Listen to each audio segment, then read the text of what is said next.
வணக்கம். இன்னைக்கு நம்மளோட நட்சத்திர வேட்பாளர்கள்ல ஒரு முக்கியமான ஆளு மணிமொழி அவரு இணைஞ்சிருக்கிறாங்க. தயவுசெய்து பேரை மாத்திருங்க. ஏன்னா இப்படி ஒரு பேரை வச்சுக்கிட்டு ஒருத்தவங்க நாடாளுமன்றத்துல ஒரு கர்ஜனையான ஒரு குரலை தமிழ்நாட்டு மக்களுக்காக பேசிக்கிட்டு இருக்கிறாங்க. தூத்துக்குடியோட மக்கள் குரலா பேசிக்கிட்டு இருக்காங்க. தரித்திரம் பிடிச்ச மாதிரி இந்த பேரை வச்சுக்கிட்டு நீங்க சுத்திக்கிட்டு இருக்கிறத பார்க்கும்போது எங்களுக்கு கொஞ்சம் வேதனையா இருந்தாலும் நம்ம கட்சியில இருக்கும்போது உங்களுக்கு நாங்க முட்டு கொடுக்கறதுக்காகவே நாங்க உங்களுக்காக பேச வந்திருக்கிறோம். எப்படி மேடம் நீங்க இந்த ஆய்வெல்லாம் எங்க பண்ணீங்க? நேயர்களுக்கு வணக்கம். தம்பி, நீங்க என்ன ரொம்ப குறைச்சி எடை போட்டுட்டீங்க. ஏன்னா அவங்க நாடாளுமன்றம் தானே இது, இல்ல சட்டமன்றமா? ஐநா சபை. அவங்க அந்த சபையில போய் என்னதான் பேசினாலும் நான் இங்க என்னோட ஜோதிட கணிப்புகள் மூலமா என்னோட வாய்ஸ நான் ரைஸ் பண்ணிக்கிட்டு தான் இருக்கேன். நான் சொன்ன மாதிரியே விஜய் தோக்குறாரா இல்லையான்னு மட்டும் நீங்க பாருங்க. பித்தம், கபாலம், மூலம் இது எல்லாத்துக்குமே ஒரு சயின்டிபிக்கான தீர்வு வேண்டாம். உங்களோட ஜோசியக்காரத்திலே பண்ணிடலான்றீங்க. ஜோசியத்துல நீங்க என்ன செய்யணும்னு நினைப்பீங்க? எப்படி மேடம் அதை செய்வீங்க? ஒரு சில எண்கள் இருக்கு சார்.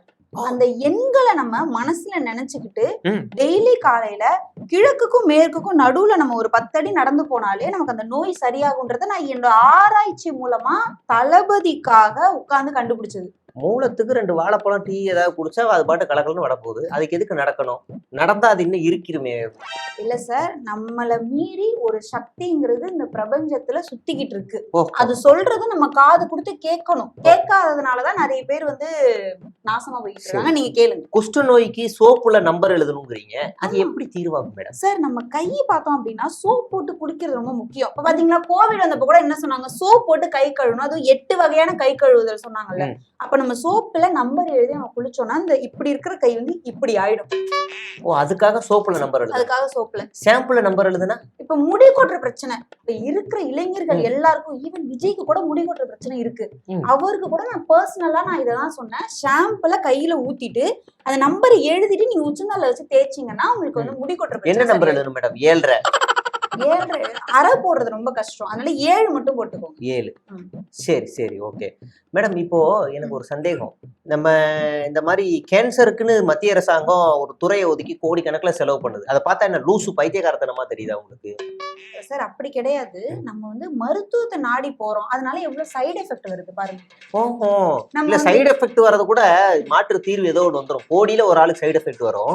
உங்களை நம்பினா எல்லாருக்குமே சைடு எஃபெக்ட் இல்ல, அதான் கேட்கிறேன். இல்ல சார், அந்த கீமோதெரப்பில இருந்து அதுக்கெல்லாம் நிறைய செலவு பண்ண வேண்டியது இருக்கு. ஆனா என்கிட்ட பாருங்க, ஒரு 10,000 கொடுத்தா போதும், புற்றுநோய் நான் அப்படியே அலைக்கா முடிச்சு. 10,000? வெறும் 10,000 கொடுத்தா என்ன தீர்வு கொடுப்பீங்க? 10,000 ஜோசி அது சொல்லக்கூடாது சார். சொன்னா அப்புறம் எல்லாரும் ஃபாலோ பண்ண ஆரம்பிச்சிருவாங்க. அது ரகசியம். 10,000 சொன்னாதான் நீங்க உங்களுக்கு புற்றுநோய் வந்தா நீங்க வாங்குவீங்க. 10,000 வந்தாதான் சொல்லுவீங்க. புற்றுநோயால செத்து போற முன்னாடி இவங்க பாருங்க 10,000 கொடுங்க. ஒருவேளை இப்போ நோய் சரியாகலாம் எதால அடிக்கலாம்? நம்ம முன்னாடி எழுதி வாங்கிடுவோம். இது புற்றுநோய், இது கண்டிப்பா சரியாகும் சொல்ல முடியாது. சரியாகலன்னு நான் பொறுப்பு இல்லைன்னு எழுதி வாங்கிப்போம். ஓ, அப்படி. நீங்க ஒரு இடத்துல விஜய ஜெயிக்க மாட்டாரு, ஜோசியம் சரியில்லை, தரித்திரம் பிடிச்ச மூதேவி முதுகுல புசி மாதிரி உட்காந்துருக்கு, இந்த பக்கம் 7 பிடிச்ச இளவு ஆதவ இழுத்துக்கிட்டு இருக்காரு, இந்த பக்கம் சனிய ஆதவா ஜானா உட்காந்துருக்காரு, ஜெயிக்க மாட்டாருன்னு சொன்னீங்க. இப்ப அவர்கிட்டே போய் வேட்பாளரா நின்றுருக்கீங்க. என்ன காரணம்? ஏதாவது சூனியம் வைக்கிறீங்களா? இல்ல சார், அந்த கட்டம் எங்க நகருதுங்கிறதா முக்கியம். நான் விஜய் பத்தி சொன்னது உண்மைதான். அப்ப கட்டம் அந்த பக்கமா இருந்தது. இப்ப நான் விஜய் கிட்ட போனப்போ கட்டம் இந்த பக்கம் வந்துருச்சு. சரி, இந்த பக்கமா வந்துருச்சு. இந்த பக்கம் வந்துருச்சு. அதனால நான் உண்மையதான் எப்பவுமே. இப்ப நீங்க ஏதாவது பூஜை மந்திரம் பண்ணி நீங்க முதலமைச்சர் ஆயிருவீங்களோ? இல்ல சார், எனக்கு முதலமைச்சர் ஆகக்கூடிய கட்டம் வந்ததுன்னா நான் கட்டம். அப்ப அந்த கட்டத்தை நீங்க தான் திரும்பிங்க. இல்ல சார், நமக்கு மேல ஒரு சக்தி இருக்குல்ல. அது எவ்வளவு சீட்டு மேடம் அவர் ஜெயிப்பாரு? நீங்களே சோழி உருட்டி எதையாவது பண்ணி இலவு பண்ணி சொல்லுங்களேன். 234 தொகுதியில 234 விஜய் ஜெயிப்பாரு சார். ஜெயிப்பாரு. 234 ஜெயிப்பாரு. இதுவே அவர் எனக்கு சீட்டு குடுக்கலன்னா நான் என்ன சொல்லியிருக்கேன் தெரியுமா? 234 ஒண்ணு கூட ஜெயிச்சிருக்க மாட்டாருன்னு சொல்லியிருக்கேன். ஓ, இப்ப 2த்துல ஜெயிச்சாருன்னா 1த்துல ராஜினாமா பண்ணணுமே. கண்டிப்பா அவர் இங்க இருந்து திருச்சி போகக்கூடிய கட்டம் சரியில்லை. அதனால அவர் திருச்சியில ராஜினாமா பண்ணிட்டு பெரம்பூர் பக்கமா இருக்கிறதுனால பெரம்பூர் வச்சுப்பாரு. ஓ, பெரம்பூர்னா டெய்லி அறுத்தள்ளிடுவாரு. இல்ல, அதுதான் என் கட்டம் சொன்னது. அதுதான் நான் சொன்னேன். அதனால இருப்பாரு. இப்போ மற்ற இவரே 234 ஜெயிச்சிட்டாருன்னா அப்ப ஏடிஎம்கே டிஎம்கே எல்லாம் எவ்வளவு ஜெயிப்பாங்க மேடம்? அவ்வளவுதான் சார். அவங்க எல்லாருமே அரசியலை விட்டே போயிடுவாங்க. எடப்பாடி, ஸ்டாலின், அவரு திருமாவளவன், ராகுல் காந்தி, மோடி எல்லாருமே நாட்டை விட்டே போயிடுவாங்க சார். ஓ, இவர் ஒரு ஆளு ஜெயிச்சா? இவர் ஒரு ஆளு நாட்டை ஆளுவார். ஓ, இவர் ஜெயிச்சாருன்னா புலி வியாபாரத்துக்கு அது போயிடுவாரு எடப்பாடி.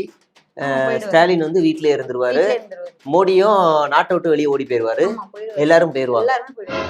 ஓ புஷி ஆனந்த் இங்க அப்ப இவர் பிஎம் ஆயிருவாரு, இங்க தளபதி புஷி ஆனந்த் தானே. ஓ சரி, அப்ப பிஎம் இவர் பிஎம் ஆயிருவாரு, சிஎம்ஆ இப்ப யார் இருப்பாங்க? புஷி ஆனந்த் இருப்பாரு. புஷி ஆனந்த் சிஎம்ஆ இருப்பாரு. நினைச்சு பாருங்க தமிழ்நாட்டு நிலைமைய, நாசம். ஐயோ நினைச்சு பாருங்களேன், கொஞ்சம் நினைச்சு பாருங்க. அந்த புஷி ஆனந்த் கூட இருக்க 10 பேர்கிட்ட கேளுங்க புஷி ஆனந்த் யாருன்னு, நினைச்சு பாருங்க, செம்மையா இருக்கும். சரி சரி மேடம், இப்ப நீங்க கூடுதலா மரணம் இல்லாம இருக்கிறதுக்காக ஒரு மந்திரம் கண்டுபிடிச்சிருக்கீங்கன்னு கேள்விப்பட்டேன். கண்டுபிடிச்சிட்டு இருக்கேன் சார். இப்ப வந்து எனக்கு எலெக்ஷன்ல சீட்டு கொடுத்ததுனால இப்ப அதுல நான் busy மக்கள் பணி செய்யணும். இப்ப எப்படி தளபதி எல்லாத்தையும் விட்டுட்டு வந்தாரோ அதே மாதிரி நானும் என்னோட ஆராய்ச்சிகள், என்னுடைய கஸ்டமர்ஸ் எல்லாரையும் விட்டுட்டு தான் நான் வந்திருக்கேன். ஜெயிச்சதுக்கு அப்புறமா நான் கொஞ்சம் 7 ஜென்மத்துக்கு முதலமைச்சர் விஜய் ஆக்கருக்கு மந்திரம் கண்டுபிடிக்கிறீங்க. ஆமா சார். அவருக்கு மட்டும் இல்ல, ஆதவ அர்ஜுனா, புஷி ஆனந்த், யாரையுமே சாக விட மாட்டீங்க. இயற்கை சாவு எந்த சாவும் கிடையாது சார். மக்களுக்கு அவங்க தேவை இருக்கு சார், அவங்க வேணும், அவங்க இருக்கணும்.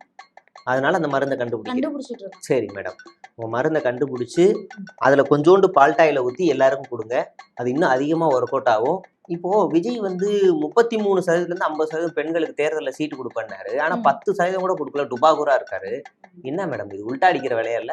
சார் நீங்க ஒரு விஷயத்த நோட் பண்ணீங்களா? தளபதி எது பண்ணுனாலும் நல்ல நேரம் நல்ல நாள் பார்த்து தான் பண்ணுவாரு. மோஸ்ட்லி அவர் பண்ண எல்லா விஷயமே 27ல தான் நடந்ததா இருக்கும். 27 மக்களுக்கு பால். ஆமா ஆமா, கரூர் மாநாடு, அக்டோபர் மாநாடு, அது ஆமாமா 27ல தான் வருது டிவோர்ஸ் கேஸ். ஆமா, இப்ப பிரச்சாரம். ஆமா, எப்படி 27 தான். ஏன்னா 27ல அவருக்கு கண்டம் இருக்கு. 7 + 2 9, 9ல இருந்து ஒரு 1 குறைச்சா 8 விஜய் மண்டையில கொட்டு. ஓ கரெக்டா வருது மேடம். அதனாலதான் 27 அன்னைக்கு நீங்க எதா இருந்தாலும் பண்ணா உங்களை பயமுறுத்துற அந்த கட்டத்தை, அந்த ராகுவ கேதுவை வந்து நீங்க எதிர்த்து நின்று ஜெயிச்சிடலாம் நான் சொல்லியிருக்கேன். அவருக்கு பின்னாடி இருக்கிற அந்த நல்ல நேரம் பார்த்து குடிச்சு கொடுக்குற ஆளே நான் தான். நீங்க தானா கரூருக்கு லேட்டா போன்னு சொல்றதும் நீங்க தானா? அது நான் கிடையாது. அது நீங்க கிடையாது. மத்ததெல்லாம் நான் தான். ஓ விக்ரவண்டியில அந்த உயிர் பலி கூட அங்க கூட ஆச்சே? இல்ல அது வந்து நான் கிடையாது. நான் வந்து பேசுறது மட்டும் தான் சொன்னேன், எந்த டைம்ல ஆரம்பிக்கணும்னு சொன்னேன். அப்படியா? ஓ ஓ ஓ, அப்ப மூட நம்பிக்கை முட்டாளா அவரு? சார் அப்படி சொல்ல முடியாது சார், நம்மள மீறி ஒரு சக்தி இருக்குல்ல. நம்மள மீறி சக்தி, சரி நம்மள மீறி ஒரு சக்தி, சரி. அதனாலதான் இப்ப நான் குறிச்சு கொடுத்ததான் நான் என்ன சொன்னேன்னா, இந்த தடவை வந்து நம்ம வந்து பெண்களுக்கு கம்மியா கொடுக்கலாம். ஓ அடுத்து நம்ம இப்ப சிஎம் ஆகி நீங்க உட்கார்ந்ததுக்கு அப்புறமா பெண்களுக்கு பாதுகாப்பு இல்ல.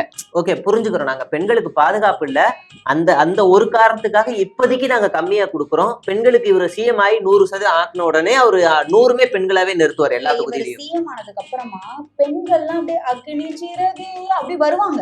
அப்ப நீங்க 234 பெண்களாவே நிப்பாட்டுவாங்க. 234 பெண்களா நிப்பாட்டா விஜய் எங்க நிப்பாட்டுவாரு? விஜயா நிப்பாரா? ஓகே, உண்மையிலேயே இது ஒரு மிகப்பெரிய புரட்சியா, உலக நாடுகளே வியந்து பாக்குற அளவுக்கு இந்த ஒரு புரட்சியை வந்து தமிழ்நாட்டுல நம்ம விஜய் அங்கிள் வந்து பண்ண போறாரு. அந்த புரட்சிக்காக நம்ம காத்துக்கிட்டு இருக்கிறோம். இது மட்டும் இல்ல, இந்த தேர்தல் எல்லாமே சக்சஸ்ஃபுல்லா போயிடுச்சுன்னா பத்ம விபூஷன் அவார்டுக்கு என்ன பரிந்துரைக்கிறதா விஜய் சொல்லியிருக்காரு. ஆமா, அவர் மொட்டை அடிக்கிறாரா தோத்துட்டா? அவர் மொட்டை அடிக்க மாட்டாரு, அவர் கூட இருக்க ஒரு 4 அல்லகைங்களை ரெடி மொட்டை அடிச்சிருவாரு. ஓகே, ரொம்ப நன்றி. எத்தனை மொட்டை அடிக்கிறாங்கன்னு பாப்போம். ஏற்கனவே லைலா மணிக்குள்ள மொட்டை அடிச்சு விட்டாங்க. தொடர்ந்து பேசுவோம் மேடம். நன்றி.